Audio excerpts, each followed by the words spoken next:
Recognizes the gentleman from Alabama, Mr. Figures, for 5 minutes. Mr. Chair, I ask unanimous consent to address the House for 5 minutes. The gentleman is recognized. Thank you, Mr. Chairman.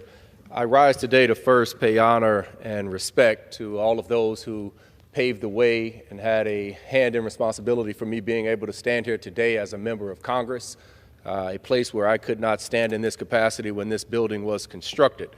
Both those historical figures as well as those who more presently were actively involved in supporting and praying for and campaigning for us to be here, and that includes my wife, Dr. Kalisha DeSources Figures, who I certainly would not be here without her support.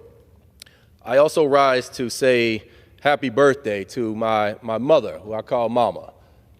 She celebrated a birthday while we were not in session, and I both literally and figuratively would not be here without her. So, Mama, thank you, I love you, and happy birthday. It's fitting, it could not be more fitting for me to be here and be discussing my mother, because one of the lessons that she repetitively ingrained in us as children was the concept of treating others the way you want to be treated. Treat others how you would like to be treated in the same or similar circumstances. And unfortunately, we find ourselves in a predicament as it relates to wildfire aid to California, where too many colleagues and our president is not abiding by that baseline principle. I'm just a freshman here. And so, there's the question of what do I know about how things work here? I'm still learning where the bathrooms are, as they say.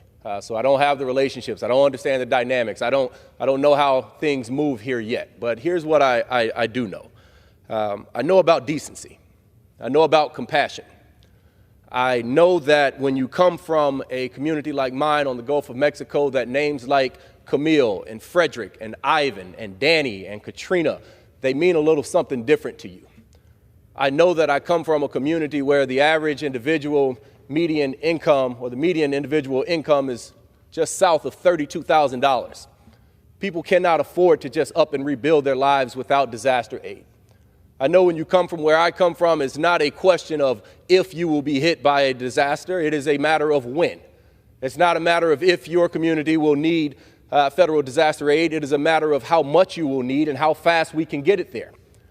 And so I stand here today in support of standing with California, because I know that by standing for California, I am standing for Alabama. By standing for Los Angeles, I am standing for cities like Mobile and Leroy and Jackson and Evergreen and Monroeville and Montgomery and Tuskegee and Eufaula and Phoenix City and Union Springs. I know enough, even as a freshman, to know that one day the shoe will be on the other foot.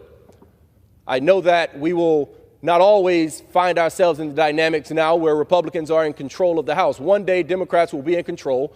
A Republican community will be in need of disaster aid, and not a single Republican now that is supporting applying restrictions and conditions onto the aid will then stand up and say that we should apply conditions to that aid. It is not right. It is unnecessary. And quite frankly, it is un-American. It is not who we are.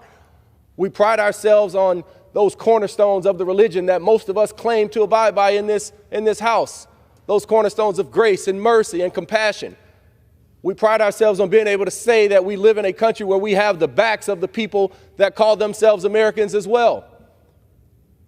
But this is not like us. It simply is not.